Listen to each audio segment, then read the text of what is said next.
నమస్కారం. Welcome to I dream. ధర్మ మార్గం విత్ విజిత కార్యక్రమానికి స్వాగతం.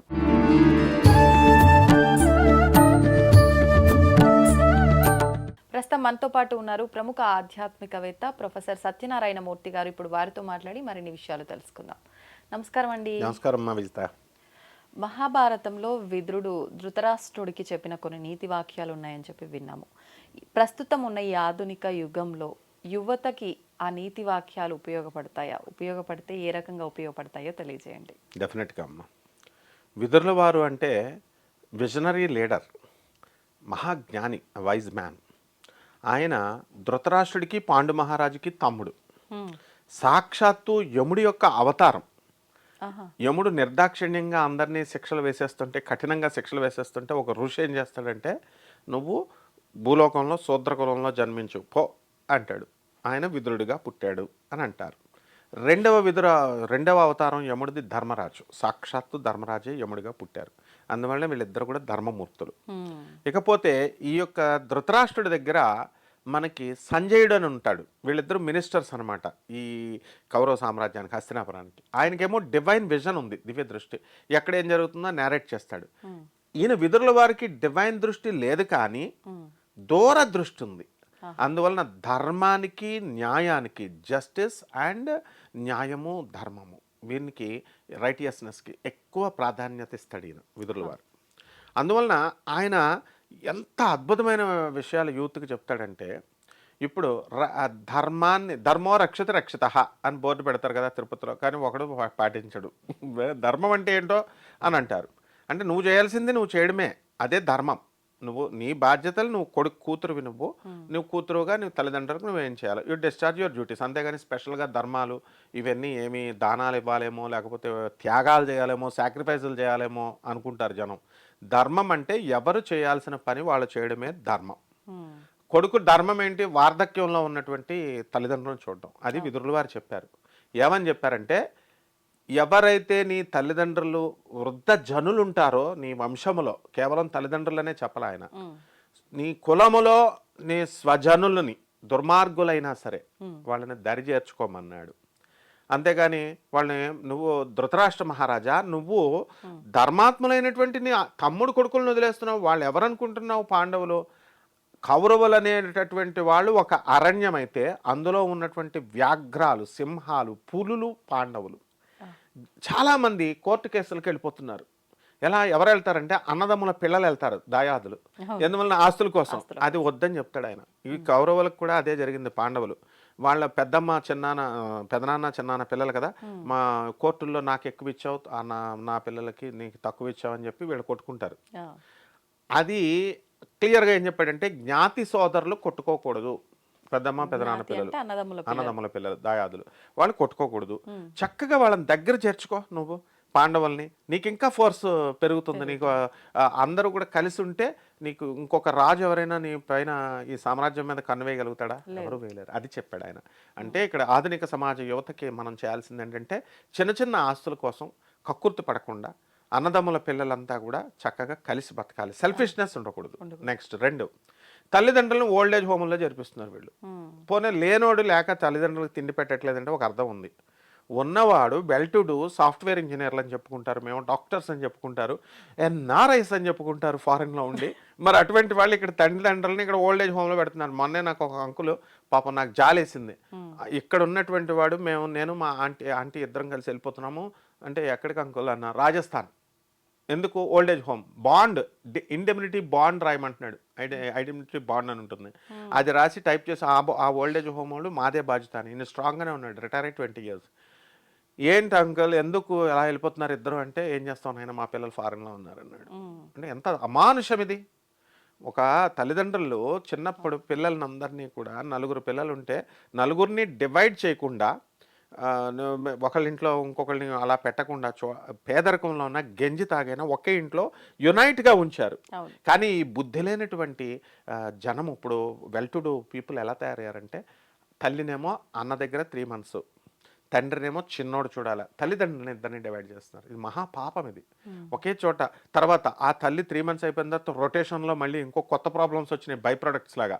ఎలా అంటే నువ్వే వెళ్ళేటప్పుడేమో వాళ్ళు తీసుకెళ్తారు, దింపేటప్పుడు వీళ్ళు వచ్చి తీసుకెళ్ళాలి, ఇలాంటి రూల్స్ రాలేదని అలకలు తల్లిదండ్రులకు మార్చేస్తారు. This is too much. So ఇలాంటివి వద్దు అని చెప్పాడు ఆయన. తల్లిదండ్రులకు వృద్ధజనులకి బంధువుల్లో కూడా ఉన్నటువంటి వాళ్ళు వృద్ధజనుల్ని కలుపుకోమన్నారు. ఇకపోతే భీష్మాచార్యుల వారు ఎందుకు చనిపోయారు? ఆయనకు అసలు చావు లేదు, ఆయన కూడా ధర్మ సూక్ష్మాలు తెలిసినవాడు, ధర్మాత్ముడు. మరి ఎందుకు చచ్చిపోయాడంటే టైమ్లీ డెసిషన్స్ తీసుకోకపోతే ఉద్యోగం పోతుంది, అదే ఆయన చెప్పాడు. ఎలాగంటే భీష్ముడిని పిలిచి దుర్యోధనుడు ఏమంటాడు, సరే తాత ఈ గోడంతా ఎందుకు, ఏదో డెసిషన్ చేసే, నువ్వు డిసైడ్ చేసేసి మా 5 ఊళ్ళు అడుగుతున్నారు కదా ఇచ్చిపడే అంటే ఇచ్చేచ్చుగా ఈ పెద్ద మనిషి. ఇవ్వకుండా ఇస్తే వీడికి కోపం వస్తుంది, ఇవ్వకపోతే వాళ్ళకి అన్నట్టు న్యూట్రల్ గా ఉంటారు. చూడు చుట్టాల్లో దొంగలు ఉంటారు మన చుట్టాల్లో, అది తప్పు అనమాట. అందుకే కృష్ణుడు చంపేశాడు. No change. అల్లాంటి ఉన్న వాళ్ళకి ధర్మం నువ్వు కఠినంగా మాట్లాడినా సరే నువ్వు నిష్కర్షగా విదురుడు he has resigned his job. ఆయన తిడతాడు, అవమానిస్తాడు దుర్యోధనుడు. ధృతరాష్ట్రుడు అవమానిస్తాడు, కత్తి పెట్టి తీసి నరికేస్తానంటాడు. ఏంట్రా నువ్వు నువ్వు నా తమ్ముడివి, వాళ్ళని సపోర్ట్ చేస్తున్నావు, నా దగ్గర తింటూ అని. నీ చీఫ్ మినిస్టర్ పోస్ట్ నాకు వద్దు, నేను ఇచ్చేస్తున్నాను, నేను ధర్మాన్నే నమ్ముకుంటాను అన్నాడు. కాబట్టి విదురుడు బతికాడు. ఇది భీష్ముడు ఏం చేశాడు, ఆ ఊళ్ళు ఇచ్చేస్తే అయిపోయేదానికి భీష్ముడు ఇవ్వకుండా ఏం చేశాడంటే న్యూట్రల్గా ఉన్న టైమ్లీ డెసిషన్ తీసుకోకుండా గోపి అని ఒక వర్డ్ ఉంటుంది, గోడ మీద పిల్లి. ఈ గోపీలు ఎక్కువ ఉంటారు దేశంలో. ఈ యూత్లో ఈ గోపిగాళ్ళు ఉండకూడదు, గోపీల్లాగా ఉండకూడదు. ఉంటే ఏమవుతుందంటే ఇప్పుడు చిన్నపిల్లలను చూడు, అందరూ గోపీలే. నీకు మమ్మీ అంటే ఇష్టమా, డాడీ అంటే ఇష్టం అంటే ఇద్దరు కలిసి ఉన్నప్పుడేమో ఇద్దరు అంటది, మమ్మీ ఉన్నప్పుడేమో మమ్మీ అంటే, డాడీ ఉన్నప్పుడు డాడీ అంటది. కాబట్టి ఈ గోపీ తత్వం పోగొట్టుకోవాలి, ముందు నిష్కర్షగా మాట్లాడడం రావాలి. అది విదురుల వారు చెప్తారు, ముక్కుసూటితనం ఉండాలి. టైమ్లీ డెసిషన్స్ తీసుకోకపోతే యుద్ధాలే జరిగిపోయి ప్రాణాలు పోయినాయిగా కురుక్షేత్రంలో అందరూ. సో ఇది ఒకటి. Next Draupadi womanhood. అసలు చాలామంది ఏమంటారంటే రామాయణం ఎందుకు జరిగింది, మహాభారతం ఎందుకు జరిగింది, ఏవో కథలు చెప్తారు వీళ్ళంతా. భూముల కోసం అనుకుంటారు ఇది మహాభారతం. అక్కడ రావణాసురుడు సీతాదేవిని ఇన్సల్ట్ చేశాడు, ఎత్తుకుపోయి ఉమెన్హుడ్ని ఇన్సల్ట్ చేశాడు. ఉమెన్హుడ్ అంటే మాతృత్వం, తల్లి. ఉమెన్ అంటే తల్లి. తల్లిని ఎవరైతే ఈ ఇన్సల్ట్ చేస్తారో అటువంటి వాళ్ళకి అరే పోతాడు రా రావణుడు అలా పోయాడు. ఇక్కడ స్త్రీని వ్యవస్థరం చేసి ఉమెన్హుడ్ని అవమానిస్తుంటే భీష్ముడు సైలెంట్ కూర్చున్నాడు. భీష్ముడు మహా గొప్ప వీరుడు కదా, ఆయన నరికిపడేయచ్చు కదా వీళ్ళందరినీ. స్టాప్ ఇట్ అంటే అందరూ మాట్లాడరు, కానీ చేయలేకపోయాడు. అవకాశం ఉండి కూడా నువ్వు ఆపలేకపోయినటువంటి ఈ యువత ఎవరైతే ఉన్నారో ఖచ్చితంగా భీష్ముడిలాగా నాశనం అయిపోతారు అని చెప్పడం కోసం. నెక్స్ట్ రెండవది ఉమెన్హుడ్ అంటే స్త్రీత్వం. ఇప్పుడు ఆడపిల్లల మీద అజమాయిషీ పెరిగిపోయింది, భర్తలు అవమానించడం, కొట్టడం, తిట్టడం, హారాస్మెంట్. అందుకే ఈ 498A సెక్షన్ వచ్చింది. సో ఇటువంటి వాళ్ళు ఎప్పుడైతే ఇలా కొట్టుకోకూడదు, ఆడదాన్ని గౌరవించాలి, ఆడదాన్ని ఇచ్చేయాలి అనే యువతలో ఈ తల్లిదండ్రులు వీళ్ళంతా కూడా బై బర్త్ నుంచి నేర్పిస్తున్నట్లయితే ఈ డైవర్స్లు అన్నీ ఉండవు కదా. ఈ హెరాస్మెంట్లు, మెంటల్ హెరాస్మెంట్, ఫిజికల్ హెరాస్మెంట్, ఈ యొక్క హెరాస్మెంట్లు ఉండవు. కాబట్టి విదురుల వారు ఏది చెప్పినా సరే నీతులు, బలమైన శత్రువుతో యుద్ధం చేయకు అన్నాడు. ఇప్పుడు మనం నరేంద్ర మోడీ గారిని చూసి నేర్చుకోవాలి.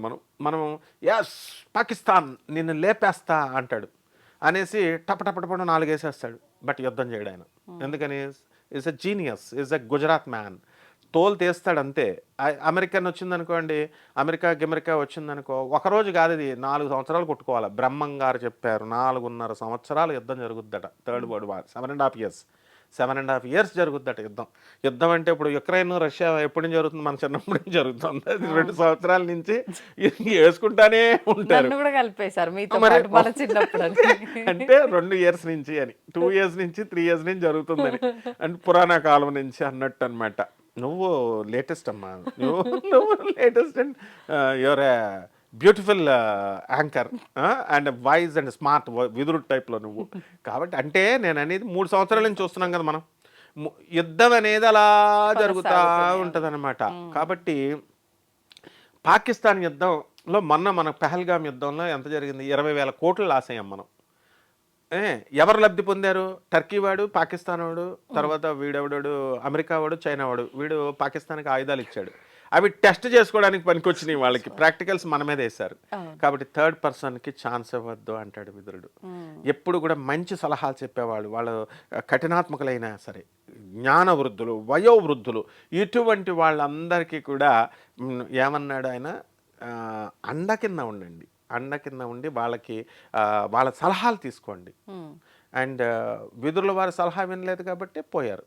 లాస్ట్లో పోయేటప్పుడు దుర్యోధనుడు అంటాడు అనమాట, ఏమని, నేను అనవసరం కర్ణుడు వస్తే అశ్వత్థామ చంపేసి ఉపపాండవులను చంపితే నేను తప్పు చేశాను, విదురుడు మాట వినలేదు నేను. అప్పుడు ఒక కర్రకి నెప్పు ఉంటుంది, ఆ నెప్పు కాలిపోతుంది, అది అనవసరంగా నా వాళ్ళని నా తమ్ముళ్ళనే చంపుకున్నాను కౌరవులు పాండవులని. అప్పుడు వాడికి లాస్ట్లో వచ్చింది రియలైజేషన్. కాబట్టి నువ్వు పారిపో, నిన్ను అర్జునుడు వదలడు, కృష్ణుడు వదలడు, పారిపో అంటాడు. సో శత్రువు వచ్చినప్పుడు పారిపోమంటాడు.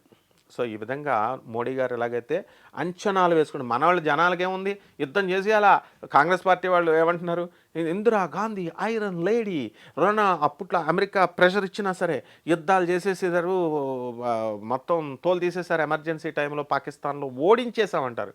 ఓడించడం గొప్ప కాదు, సమయం సందర్భాన్ని బట్టి వెళ్ళాలి. ఎందుకంటే ఆర్థిక ఇప్పుడు ఒక కిలో బియ్యం 300 అయిపోద్ది అప్పుడు, తర్వాత ఈ రేట్లన్నీ కూడా పెరిగిపోతాయి. అందువలన ఎట్టి పరిస్థితుల్లో అమ్మ మనము చేయాల్సిన పని ఏంటంటే ఈ విధంగా విదురుల వారు యూత్కి ఎంతసేపు ధర్మంగా ఉండండి, చక్కగా చేసుకోండి అని చెప్తారు. అలాగే రాజధర్మాలను, అంతర్జాతీయ దౌత్యాన్ని ఎలా చేయాలి, ఇంటర్నేషనల్ ఎంబాసీస్ ఉంటారు కదా, అంటే ఆ ఫారెన్తో ఇప్పుడు అదే మోడీ గారు ఫాలో అవుతున్నారు.